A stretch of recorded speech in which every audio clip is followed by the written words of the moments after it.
Tallone compte 150 habitants l'hiver avec une forte animation en fin de semaine pendant la saison de chasse. La battue, c'est l'heure des retrouvailles entre ceux qui habitent la ville et ceux qui sont restés au village. Bonjour. Che mai buste? Ma io, senza mettere oggi. Da un fondo sopra un mulino. Mettiamo lì.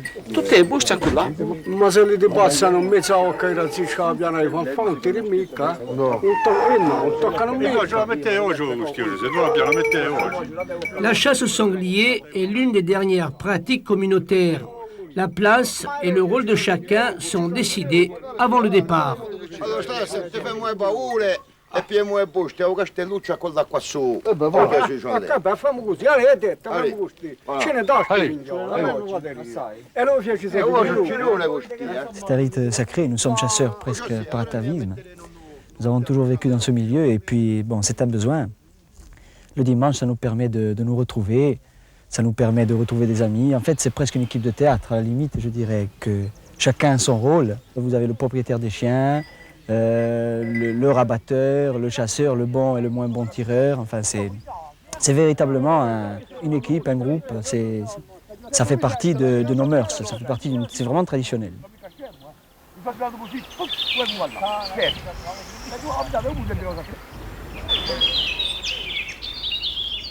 Sur les sentiers de la battue, les chasseurs réinvestissent un territoire autrefois occupé par les communautés villageoises. Les nombreuses ruines rappellent cette économie rurale qui a laissé dans les mémoires collectives les noms de lieux que les jeunes ne connaissent plus. Seuls les vieux perpétuent oralement une toponymie du passé qui hante le présent. Mettiamo e poi sta non doraccio, cioè due voci in casa di Dedia, cappiamo fabbrica e la miglioradella, wow, che ne pensate? Ce sont toujours les anciens qui nous apprennent, qui nous permettent de comprendre un peu l'espace communautaire tel qu'il a existé il y a déjà trop longtemps, déjà bien longtemps. Et ça nous permet, nous, de comprendre un peu comment l'économie, la vie en société, je dirais d'un point de vue ethnologique, comment vivait la Corse d'autrefois. Les jeunes perdent l'usage de la toponymie. Et par le biais de la chasse au sanglier principalement, puisqu'on chasse en groupe et les anciens participent au groupe, ils nous apprennent, ils nous font connaître, ils nous apprennent je dirais, ces noms de lieux et leur signification. Nous sommes dans un endroit qui s'appelle San Liolo, plus haut il y a Sankir, à chaque fois on s'aperçoit que nous sommes dans un passage dans une zone de transhumance avec des connotations je dirais, d'échange de population, d'échange de communauté. Méfiant de nature, le sanglier trahit sa présence par une série d'indices que reconnaissent tous les bons chasseurs, en particulier ses traces de pieds, un sabot à 4 doigts qui marque le sol.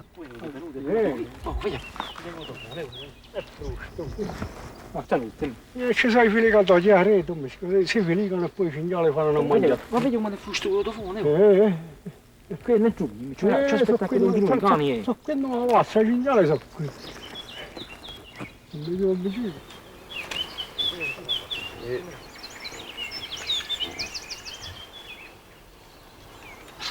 Perpétuellement en mouvement, le sanglier fouille le sol pour se nourrir. Ces labours sont appelés boutis, en Corse, irumadoi. L'œil exercé du chasseur peut lire ces indices de présence. L'état de fraîcheur indique si l'animal est toujours sur les lieux de la battue. Un animale rosso, è già buono. Vedete si vede, un maschio, vedi subito. Il cinghiale è vicino, un solitario. Vedi, si vede. Ça, c'est un sanglier qui vient de passer là ce matin, très tôt certainement, parce qu'on voit il n'y a pas de rosée dessus. En général, quand la trace est plus ancienne, je dirais, on s'en aperçoit, il y a une légère pellicule dessus, c'est-à-dire la rosée ou la pluie, comme il a brûlé cette nuit. Bon, là, c'est bon, on est sûr que c'est une trace de maintenant. D'après ce que me disent les vieux, le sanglier, quand il naît dans une région, il ne bouge plus, il s'acclimate, Si vous prenez par exemple les battues qu'on fait ici, nous on a un territoire de chasse qui est assez grand et ça nous permet de varier les battues. C'est-à-dire entre une battue et une autre, il se passe souvent à peu près 20 jours, hein, ce qui permet aux sangliers de rester sur place. En gros, on a 4 ou 5 battues comme ça espacées, ça nous permet de ne pas trop les déranger. Autre problématique, placer les postes de tir pour piéger un animal qui se trouve dans le maquis comme un poisson dans l'eau. Une parfaite connaissance du terrain et un sens certain de l'observation sont indispensables pour organiser une battue. Mira l'eau da fuori, usate qui, e tu stai qui tu e continuiamo a mettere Ma aspetta, dove sorti Ha cuciniamo? messo te qui, ma qui c'è tutti mette qua su, perché qui saltano i furi, Ah, non puoi mettere qualsiasi altro. mettete due, Vai via, ti stai tu, Dopo, vieni da qui, tu lui ti metterai qui, vieni qui. Qui sopra gli anche poi io,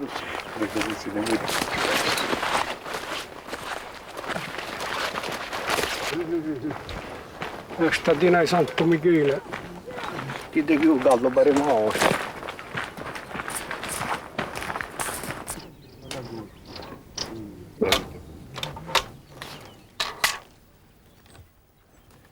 En général, les postes sont connus. Hein. Dans une famille de chasseurs, c'est le père qui le montre au fils et ainsi de suite. Hein. Bon, ça, c'est une première chose. Ensuite, il faut faire des recherches, c'est-à-dire il faut chercher des indices. Premier indice, par exemple, c'est un sanglier qui se roule dans la boue. On voit quand il dans les passages, on voit il laisse des traces de boue, il laisse des traces en fait. Ensuite, il y a d'autres indices, par exemple celui-ci, où quand il passe, il laisse des poils. C'est un deuxième indice aussi. Quelqu'un qui est au poste, il faut qu'il soit très très attentif. Moi, à mon avis, il vaut mieux qu'il soit plus attentif à l'ouïe qu'à l'œil. Parce que c'est l'oreille, c'est tout. Le sanglier, des fois, il arrive, il reste même 5 minutes avant de sortir. Et la personne qui est là, elle a entendu arriver, il faut être attentif, il faut attendre qu'il sorte.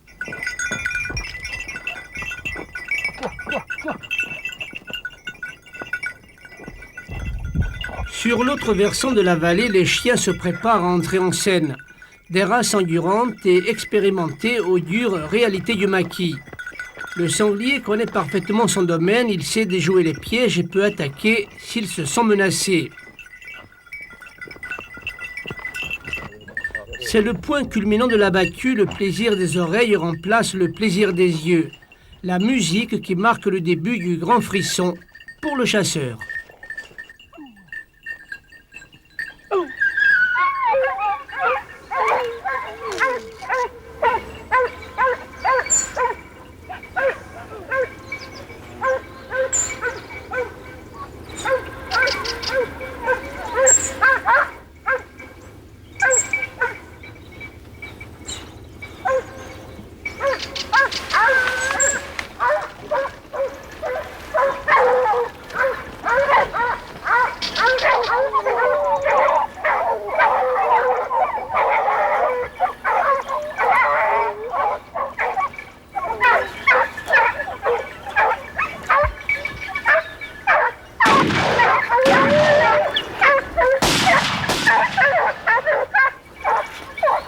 Chaque battue, les conditions de tir sont différentes. C'est par rapport au terrain où on chasse. Bon, quand on chasse dans des terrains vallonnés, on n'entend pas les chiens. Donc il faut doubler de vigilance parce que quand on les entend, les chiens, souvent le sanglier il a passé. Donc il faut être très vigilant.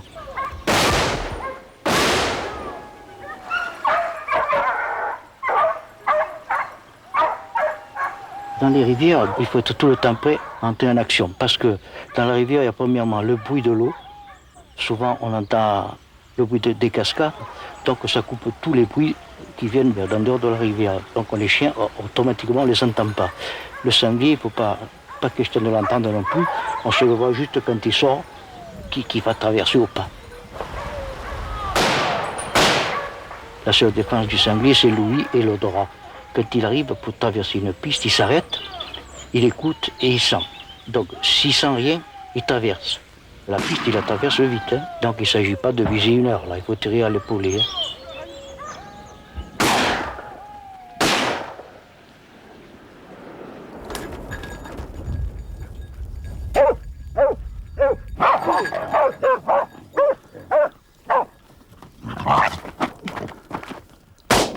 Courageux, le sanglier l'est assurément. Blessé, il n'hésite pas à charger ses poursuivants. Les chiens paient un lourd tribut, on ne compte plus les blessures graves ou mortelles infligées lors des battues. Son arme est redoutable, les défenses, de longues canines effilées qui coupent comme des rasoirs. On comprend mieux pourquoi cet animal force le respect des vrais chasseurs.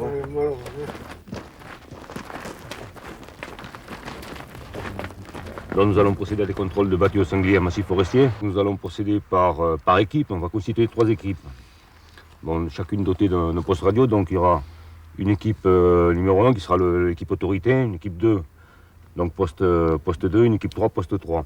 Donc vous allez vous séparer, vous allez partir sur les pistes forestières de la forêt et donc procéder au contrôle de ces battues. La prolifération des sangliers pose un problème aux 17 agents des 2 services départementaux de garderie et aux 5 agents des brigades mobiles anti-braconnage. Ils doivent intervenir sur un territoire de 500 000 hectares, c'est dire les difficultés que rencontrent ces fonctionnaires de l'Office national de la chasse pour faire appliquer la loi. D'autant plus qu'un phénomène nouveau est apparu en Corse, le braconnage nocturne à des fins commerciales, un phénomène pour l'instant très limité. Le côté un peu pratique d'autrefois, l'affût sous les châtaigniers ou sous les friquiers selon l'époque, a tendance à diminuer, mais la pratique du braconnage en véhicule se développe. La nuit? La nuit, principalement la nuit. Tous les engins actuellement de vision nocturne sont en possession des braconniers d'aujourd'hui, que ce soit les amplificateurs de lumière, les viseurs laser, les lunettes de nuit à amplification de brillance, tous ces matériels, nos braconniers locaux les possèdent. Est-ce que vous avez des techniques particulières pour intervenir? On reproche souvent aux gardes de ne pas les voir. Un garde, pour qu'il soit efficace et pour pouvoir interpeller des gens en infraction, il faut qu'il soit caché. Donc, comme principalement en matière de police, les gardes font de la répression, donc ils sont souvent en planque. Est-ce qu'il y a des équipes spécialisées de braconniers? Je pense que oui. Je pense d'abord que certaines personnes ne chassent plus de façon traditionnelle, j'en suis même sûr, ne chassent plus, si on peut, entre guillemets, puisque ce n'est plus de la chasse, c'est du braconnage, de façon complètement illégale. Puisqu'on les interpelle, on les connaît bien, on les a interpellés souvent, je dirais, ces 10 dernières années. Ces gens-là ne chassent plus en battu, ne chassent plus avec des chiens, ne chassent plus par les modes habituels et traditionnels. Vous êtes souvent menacé? On n'est pas souvent menacé parce qu'on prend quand même des précautions, mais on l'est déjà quand même suffisamment et trop évidemment à notre goût. Puisque les agents font souvent quand même l'objet de voies de fait, en tous les cas d'injures et quelquefois même de violences avec armes.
Quand on fait une battue au sanglier, ben, il faut marcher, il faut souffrir. En fait, c'est un grand plaisir, ce n'est même pas de la souffrance.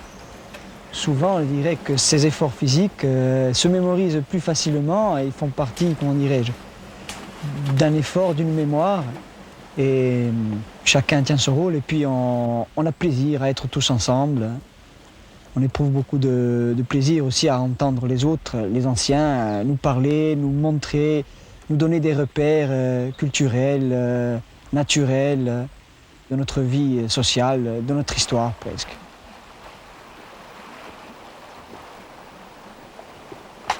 Sur le chemin du souvenir, les ruines des moulins à grains. Ils étaient l'élément central d'une économie rurale où le travail était réalisé en commun. Ici, le temps s'est arrêté. La mémoire de Joseph se réveille. Il a connu ces lieux habités.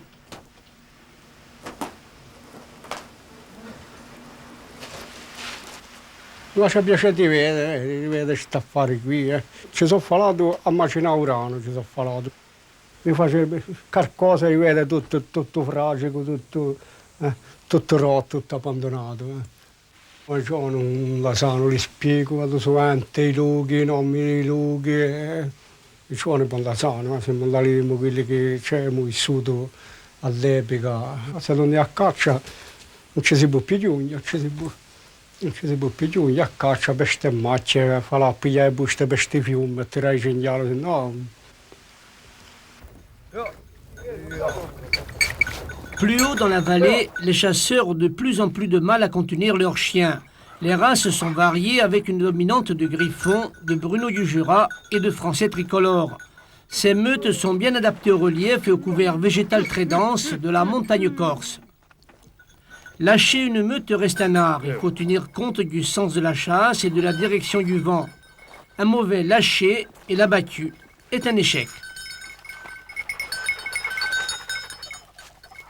Capivo perché giusto c'erano le stighe appena da tu, e i signori sono mica lontano a Riviera.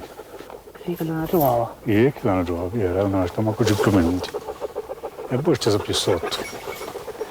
Poi c'è appena sotto a 200 metri sotto. E la tira subito? Ah, normalmente, la tira subito. Se lo passa bene, poi va, perché poi sta passando anche attraverso,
Sans rabatteur, on ne peut pas tuer de sanglier. Parce qu'il faut être très habitué. Quand on va comme rabatteur, il ne faut pas rester sur place. Il faut se déplacer.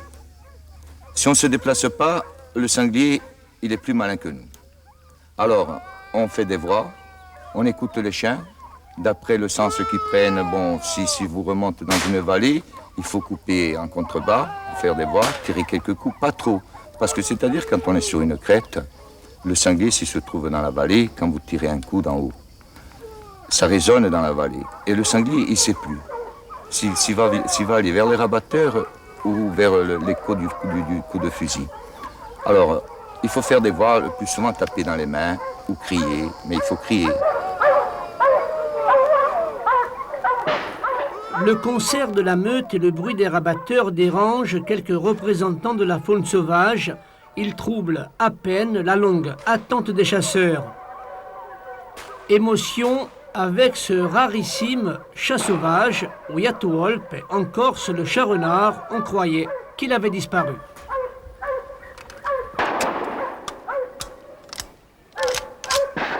Au poste, le stress s'empare des tireurs, il faut rester immobile sans faire de bruit dans l'hypothétique espoir d'appuyer sur la détente. Une fraction de seconde et tout bascule, c'est la finalité de la chasse, si souvent contestée. C'est vrai que le petit geste d'appuyer sur la détente déclenche un mécanisme qui va amener à un acte de mort. Mais l'acte de chasse, c'est autre chose, c'est tout à fait différent. Ou alors il faudrait remettre en cause, je dirais, toutes nos habitudes alimentaires, de consommation, de viande, etc., etc. C'est vrai qu'on peut se poser, on peut avoir ce cas de conscience, problème moral, de tuer pour le simple plaisir, pour le simple besoin de se divertir. Mais la chasse comme une nécessité sociale, comme une continuité ancestrale, surtout ici en Corse, la chasse au sanglier, c'est une pratique, ce sont des pratiques ancestrales. On peut parler d'atavisme, on peut parler de continuité, de pratiques culturelles, c'est un cadre, c'est un tout. C'est une situation qui est différente, je dirais, du simple fait de tuer. Ultime récompense, le droit de mordre l'animal abattu. Ce n'est pas un jeu cruel de la part des chasseurs, mais une nécessité pour développer l'agressivité des chiens courants.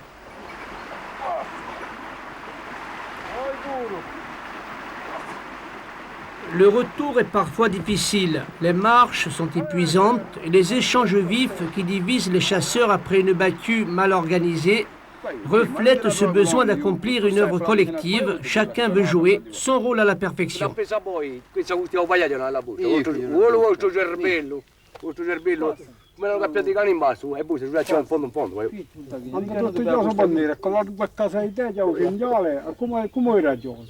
Aí ela disse no beto, c'era un cane a mezzo, un timpano, e ci ha cacciato io e busta, Michele e a me. Uno l'altro, e via così.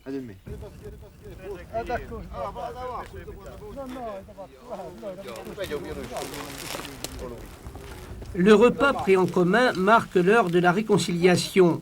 Les barrières sociales s'effondrent, les temps changent, mais une autre conception de la chasse pointe déjà à l'horizon, celle de la gestion du patrimoine cynégétique.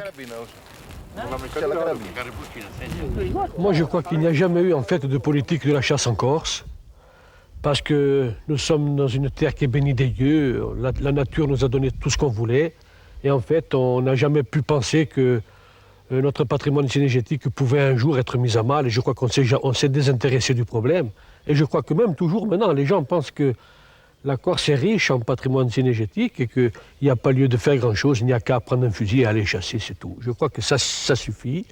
Il ne faut pas se faire d'illusions. Je crois que la société dans laquelle nous vivons nous oblige, qu'on le veuille ou non, à avoir une politique de gestion rationnelle de notre gibier. La chasse peut contribuer à défendre la nature. Reste à concilier de termes a priori inconciliables, tuer et protéger, une nécessité pour sauver une pratique communautaire venue du fond des âges.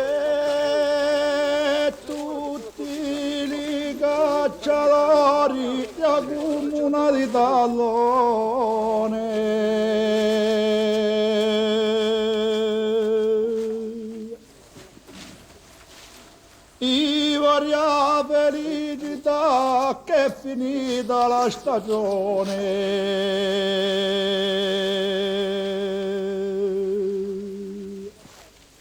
e come nere revolude a tutti pace e su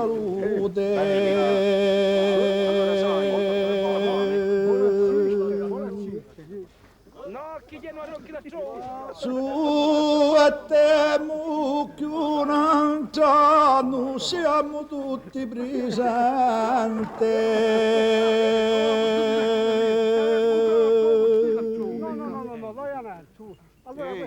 Tutti con pace e salute a chi ci vede e ci sente.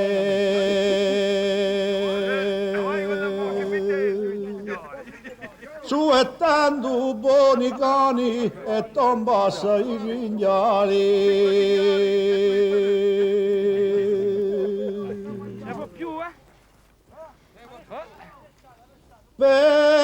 Pelicani mi dispiace e ci troveranno bene.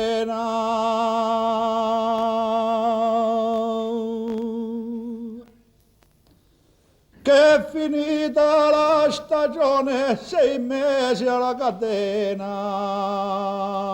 e aspetta. Non compri mura o qui lascia apertura.